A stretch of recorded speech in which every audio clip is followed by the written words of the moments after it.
Good morning and welcome to HBD Chat. My name is James Hansen. I'm your host. We're here today talking to Dr. Greg Harrison. He is founder, proprietor, owner, and chief steward of our company here, Harrison's Bird Diet. And one of the many passions Dr. Harrison has is following the path and direction of veterinary medicine in America today and in Europe.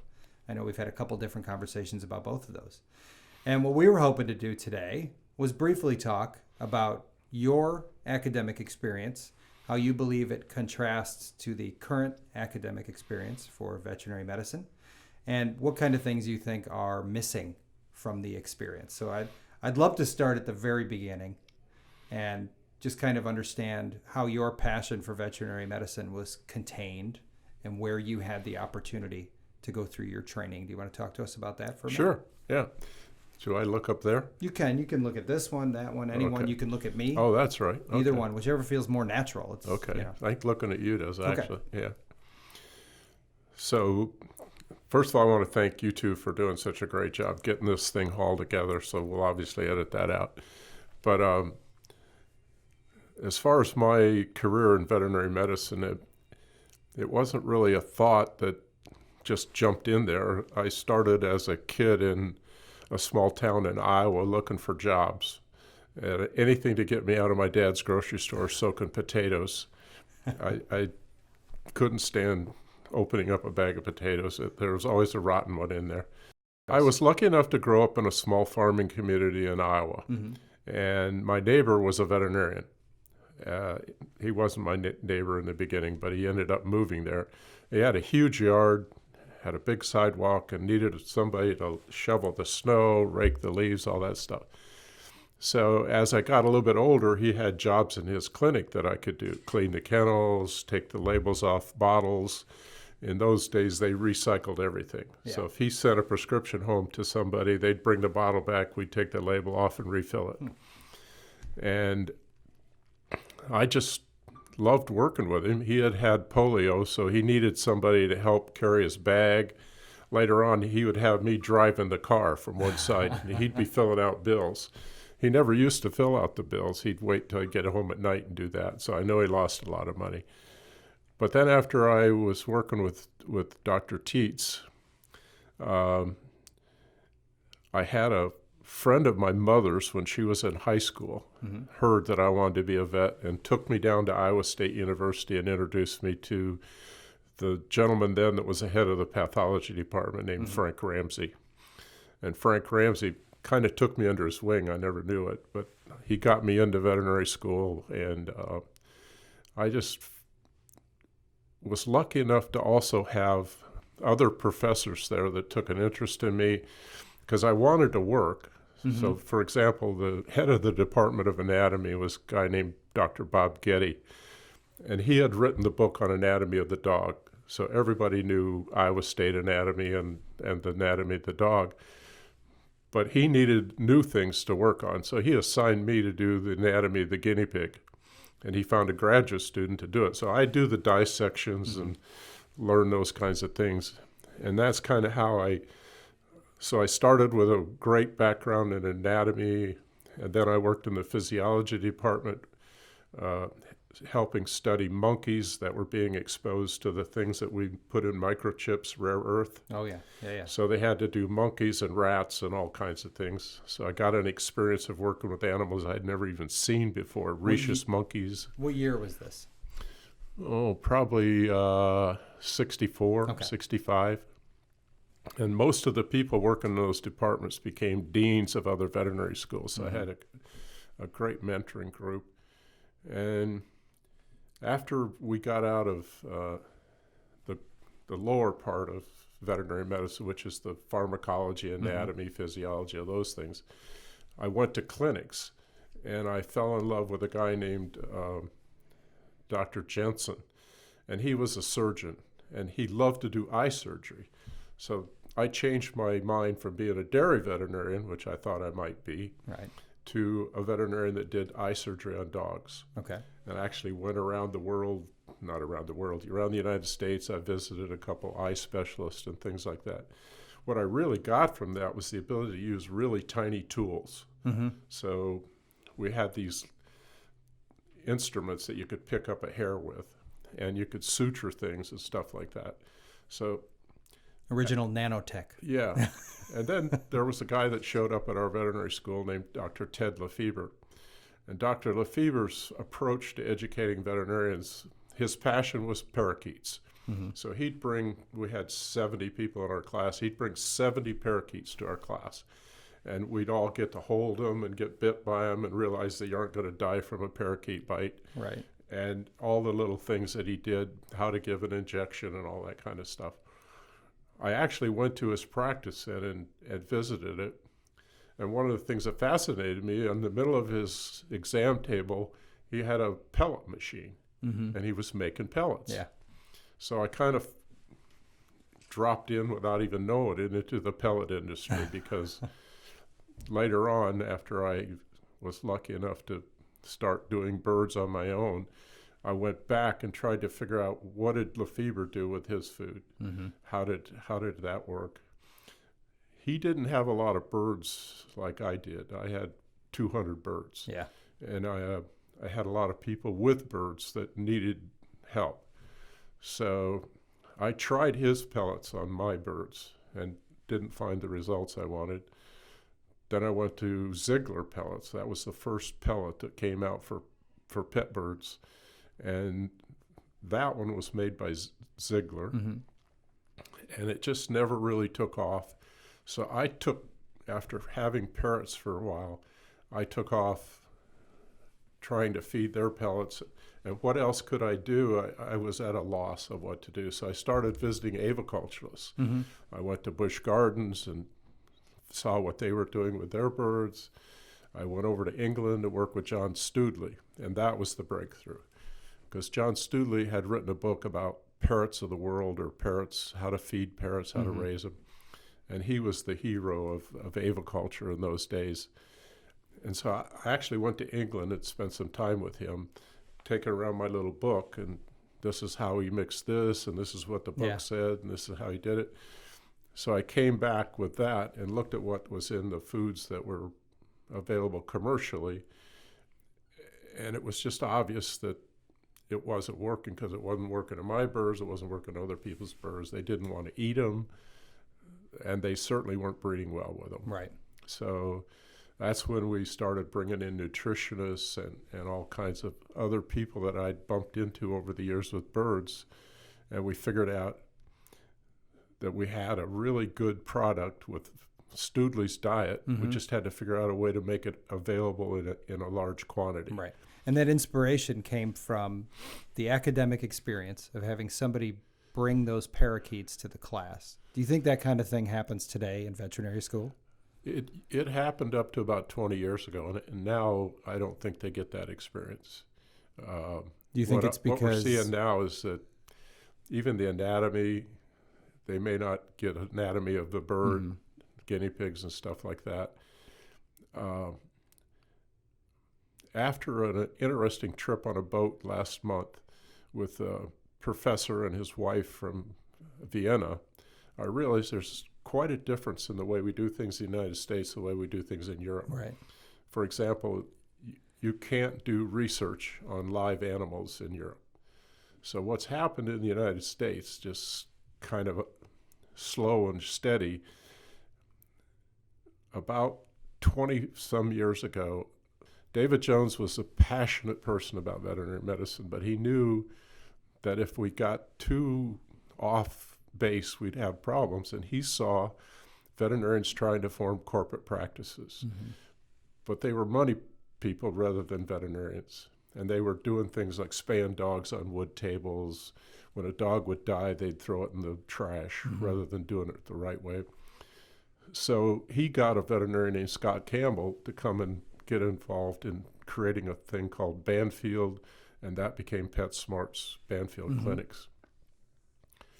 That business is owned by Mars. Right.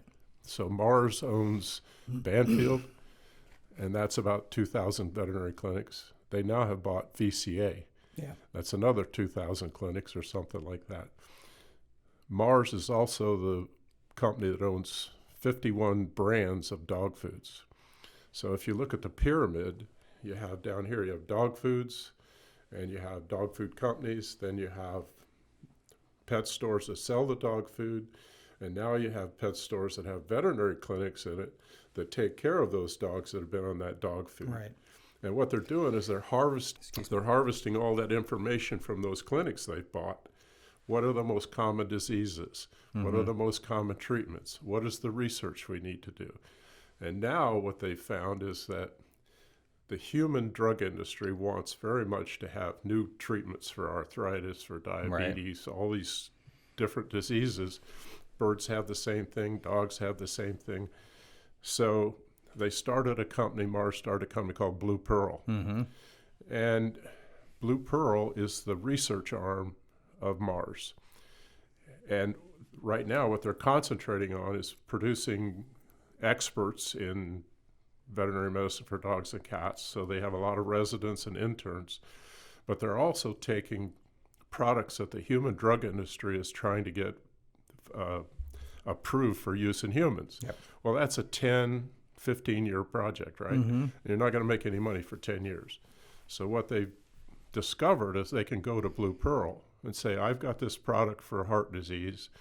Would you start using it in dogs that have heart disease? Right. Oh, yeah. So now they're going to come out with a product for the dog for heart disease that'll make them money during that 10-year time.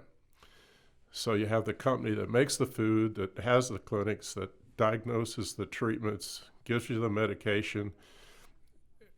To me, that's a monopoly. Right, and it's engineering the industry in the wrong direction, right? I think It's so. not for the health of the animals. And that's what we're seeing when we talk to people that are working for corporate practices. They have a very strict rule of this is how you do everything. There's a there's a committee. This is how you do physical exams. This is what pharmaceuticals you can use. I don't care what you learned in school. These are the pharmaceuticals you're going to use. Right. And by the way, our biggest business is vaccinations and preventative things such as heartworm preventative, hookworm preventative, tick preventative. And how do you do that? You put a poison in their body, right? Or you vaccinate them. So that's the real emphasis now in our commercial or our corporate veterinary practices. Right. It's more money, money, money, money. And so the education system, I assume, in your opinion, is engineered to feed that machine, right?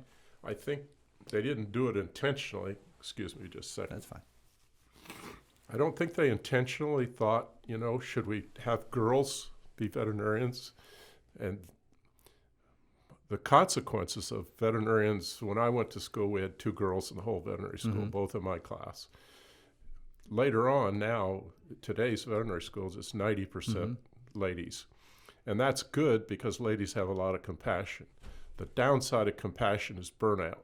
Right. And when you can't do the type of practice you want to do, get your hands on there, feel like you've made a diagnosis and a treatment out of love and caring rather than, oh, yeah, I've got that done, and move on to the next dog. I mean, I see in human medicine right now, for example, a patient will go in, meet with a technician and a nurse. They'll do a bunch of tests. 2 hours later, maybe 2 days later, maybe 2 weeks later, you sit down and go over the doctor with what those tests were. You could have died in the meantime. Right. So there's a disconnect in medicine, in human medicine, that's starting to show up in veterinary medicine. Right. And the other problem we have is this tremendous suicide rate in veterinary medicine. Tremendous, like 20 to 30% of our veterinarians are dying every year from suicide. Part of that's high educational debt, and I know Banfield has now taken on a way to help reduce that debt. They've also started counseling for people on, what's wrong with you? Do you need somebody to talk to? That kind of stuff. But I think they're missing the bottom line. Yeah. They didn't get into veterinary medicine because they wanted to make a lot of money. They were, especially girls, are compassionate. A typical example is a girl named Kim Danoff. She was one of my students when I started doing lectures to veterinary schools back in the 1970s and 80s. And after she went through their first autopsy post-mortem lab, they'll have animals that come into the lab and they open them up and see why they died. part of that was chickens from the local chicken plant. Mm-hmm. And when they saw what those chickens were like and how they were butchered and the problems that they passed on as food, she hasn't eaten meat since that day. And I think that's a common thing in veterinary medicine right now. We're seeing these young veterinarians becoming vegans and vegetarians.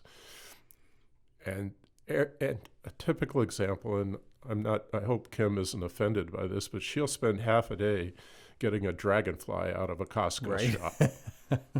That's the kind of compassion. Yeah. It's not about, did she make any money off that dragonfly or that cat she drove all the way across the state to get? So I think the compassion of women is being ignored. Okay. And that's why I'm excited about birds still, because birds, even though parrots aren't the ideal pet bird, in my opinion, something like a chicken or a dove, that some person that isn't mobile, doesn't have the ability to not be bitten by a parrot, and a dove and a chicken doesn't scream. It's the male chicken that makes all the noise. So I think there's going to be a revolution of a resurgence, of companion birds. Yeah, I think that's certainly something that we see in the research we look at every day related to products and or sales here at Harrison's. And I think the main point around education and the evolution of the education system for veterinary medicine is that there is a lot of corporate influence as things start to funnel more towards making the industry work rather than the animals be the focal point. So just as we conclude here our little conversation about academia and its evolution over the last 40, 50 years, any parting thoughts on what could be done today to try and remove some of that influence? What kind of things do you think could be done? I think the people that got involved in avian practice in the beginning, like myself and probably 20 or 30 other of us are still around and compassionate, need to work with the local associations like the Associations of Avian Veterinarians. I have not been involved with them for the last 10 years. I've now started a project to be more involved with them, to give the gift that I got of enjoying holding and handling and treating and taking care of birds. It can't be about profit. You have to make a profit, yes, but that can't be the driving factor. Right. And so I think once these organizations get back in touch with what their purpose is and bring it out in a way that it's more holistic, and I think that's the real challenge that we'll talk about in another topic. But there's some things going on in the basic science world, like our understanding of how plants talk to each other, how do bacteria talk to you and me, our biome. There's so many new things in science that we think we know, but we don't. That's the future for veterinary medicine. Agreed. Well, we really appreciate you talking to us today. Thank you, James. Thank you for joining us on HBD Chat. You can check us out online at the Harrison's Bird Diets website. You can check out our Facebook page, Instagram, any of the places. I think we're hosting this on YouTube as well. So please download and share. And until next time,